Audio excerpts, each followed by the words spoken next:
Equity derivatives exam is design for individual who want to deal in equity trading, futures, options, ठीक है। ये उस बंदे के लिए एग्जाम डिजाइन की गई है जिसे इक्विटी में डीलिंग करना है, ठीक है। अगर कोई किसी बंदे को इक्विटी डीलर बनना है तो उसे ये एग्जाम पास करना जरूरी होता है। ये NISM सीरीज 8 कहलाती है, ठीक है। ये जो एग्जाम होती है NISM सीरीज 8 की एग्जाम होती है, और ये जो एग्जाम होती है mutual fund distributor NISM series 5A की एग्जाम होती है, ठीक है। तो अगर किसी को स्टॉक मार्केट में एज ए इक्विटी डीलर बनकर जॉब करना है, काम करना है, तो उसे ये एग्जाम पास करना जरूरी है।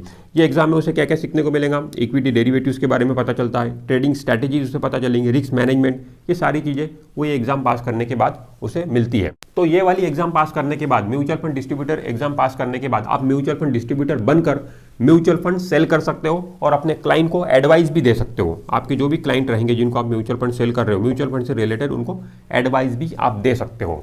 और इक्विटी डेरिवेटिव्स ये वाली एग्जाम पास करने के बाद आप किसी भी ब्रोकिंग कंपनी में as a equity dealer job कर सकते हो, या फिर खुद सब ब्रोकर बन के वहाँ पर भी क्लाइंट के सौदे आप पंच कर सकते हो। मतलब आपको अथॉरिटी रहेंगी, आप क्लाइंट के सौदे पंच करो अगर आपके पास में इक्विटी डेरिवेटिव्स का सर्टिफिकेट है तो आपको अगर म्यूचुअल फंड डिस्ट्रीब्यूटर बनना है तो आपको ये वाली एग्जाम देना कंपलसरी है, mutual fund distributor NISM series 5A की एग्जाम।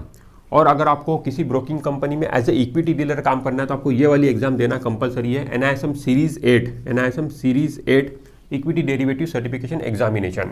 तो ये दो एग्जाम बहुत ही इंपॉर्टेंट होती है और बहुत बेसिक होती है। आप स्टॉक मार्केट में देखोगे तो सबसे ज़्यादा लोग ये दो एग्जाम में जाते हैं, म्यूचुअल फंड और इक्विटी डेरिवेटिव्स। ये दोनों ही एग्जाम पास करके आप किसी कंपनी में जॉब भी कर सकते हो या खुद का बिजनेस भी खड़ा कर सकते हो। मान लो आपने म्यूचुअल फंड डिस्ट्रीब्यूटर की एग्जाम पास कर दी, दो ऑप्शन है आपके पास में, या आप किसी भी कंपनी में चले जाओ, AMC में चले जाओ जो म्यूचुअल फंड डिस्ट्रीब्यूटर है, जो कि म्यूचुअल फंड सेल करता है, ठीक है। वहाँ पर जाके आप जॉब कर सकते हो, ठीक है। वहाँ पर उनका म्यूचुअल फंड आप सेल कर सकते हो। ये एग्जाम पास करने के बाद वो आपको सैलरी देंगे, ठीक है।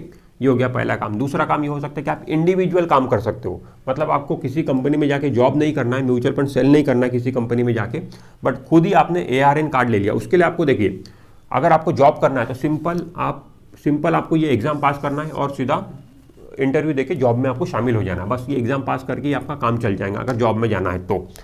बट अगर आपको खुद IFA बनकर काम करना है, मतलब म्यूचुअल फंड डिस्ट्रीब्यूटर बनकर खुद का काम करना है जहां पर आपको कमीशन मिलेगा, तो उसके लिए ये एग्जाम पास करने के बाद एक स्टेप और आती है। वो स्टेप ये रहेंगी, आपको MP से रजिस्ट्रेशन हासिल करना पड़ेगा, ARN कार्ड, ठीक है।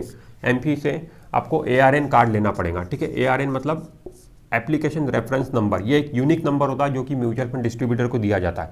आपके पास में खुद का ARN कार्ड आ जाएगा, फिर आप खुद ही म्यूचुअल फंड सेल कर पाओगे, आपको उसके लिए कमीशन मिलता है, ठीक है।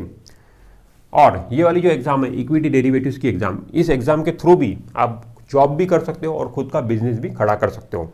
अगर आपको जॉब करना है तो सिंपल ये एग्जाम देके आप इंटरव्यू देके जॉब में चले जाइए, इक्विटी डीलर बन जाइए, वहाँ पे आपका काम कर सकते हो। अगर आपको बिजनेस करना है तो ये एग्जाम पास करके आप खुद एक फ्रेंचाइजी ले सकते हो, दैट मीन्स सब ब्रोकर, जिसको हम बोलते हैं सब ब्रोकर, ठीक है। किसी भी मेन ब्रोकर का आप सब ब्रोकर बन सकते हो। सब ब्रोकर बनने के बाद आपको एक टर्मिनल दिया जाएगा, मेन ब्रोकर आपको टर्मिनल दिया जाएगा, और जो भी क्लाइंट आप लाओगे, जिनके भी डीमैट अकाउंट ओपन करोगे, उनके सौदे आप उस टर्मिनल पे, उस सिस्टम पे पंच कर पाओगे अगर आपके पास में सर्टिफिकेट है तो ये दोनों ही एग्जाम आपको ये अपॉर्चुनिटी देती है, आप जॉब करो या फिर खुद का बिजनेस भी सेटअप आप कर सकते हो। अब ये दोनों एग्जाम का स्ट्रक्चर समझते हैं। जो म्यूचुअल फंड डिस्ट्रीब्यूटर की एग्जाम है ये 50% इसमें पासिंग होता है, ठीक है। पासिंग मार्क्स इसमें 50% होते हैं और इसमें कोई भी नेगेटिव मार्किंग नहीं होता है, नो नेगेटिव मार्किंग, इसमें नेगेटिव मार्किंग नहीं है। जितने भी क्वेश्चन आपके करेक्ट होंगे, 100 क्वेश्चन का ये एग्जाम होता है, जितने आंसर आपके करेक्ट होंगे उतने मार्क आपको मिल जाएंगे, ठीक है। 50% इसमें पासिंग है, मतलब 100 में से 50 भी आपके सही हो गए तो आप पास हो जाओगे, कोई भी नेगेटिव मार्किंग नहीं है।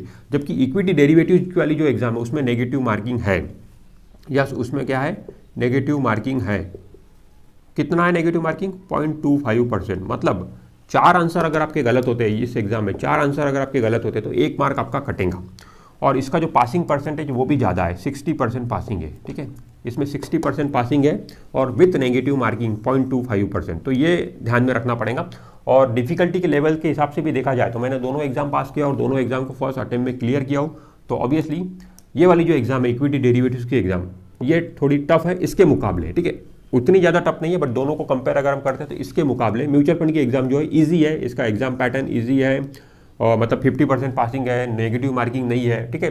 और इसका जो सिलेबस है वो भी काफ़ी ईजी होता है। बट इक्विटी डेरिवेटिव थोड़ी सी टफ जाती है, इसके लिए आपको अच्छे से पढ़ाई कर कर जाना पड़ेगा, तब आप इक्विटी डेरिवेटिव के एग्जाम क्लियर कर पाओगे। और ये दोनों एग्जाम जो होती है इनकी जो फीस होती है वो 1500 रुपये प्लस GST, ठीक है, 1500 प्लस GST, ठीक है, इतनी फीस होती है दोनों एग्जाम की, ठीक है।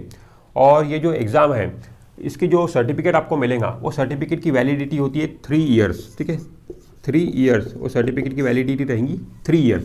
3 ईयर्स के बाद में ये एग्जाम का जो सर्टिफिकेट रहेगा आपका वो एक्सपायर हो जाता है। अब 3 साल के बाद आपके पास में 2 ऑप्शन रहेंगे। फर्स्ट टाइम जो रहेगा, फर्स्ट टाइम तो आपको एग्जाम पास करना ही है, म्यूचुअल फंड डिस्ट्रीब्यूटर की एग्जाम फर्स्ट टाइम पास करना ही है, इक्विटी डेरिवेटिव्स की एग्जाम फर्स्ट टाइम पास करना ही है। बट जब रिन्यूअल की बारी आएंगी नेक्स्ट टाइम, नेक्स्ट ईयर 3 साल के बाद, तो रिन्यूअल के टाइम आपके पास 2 ऑप्शन रहेंगे। या तो आप फिर से एग्जाम देके उस सर्टिफिकेट को रिन्यू कर सकते हो, 1500 रुपये आपकी फीस लगेंगी, ठीक है।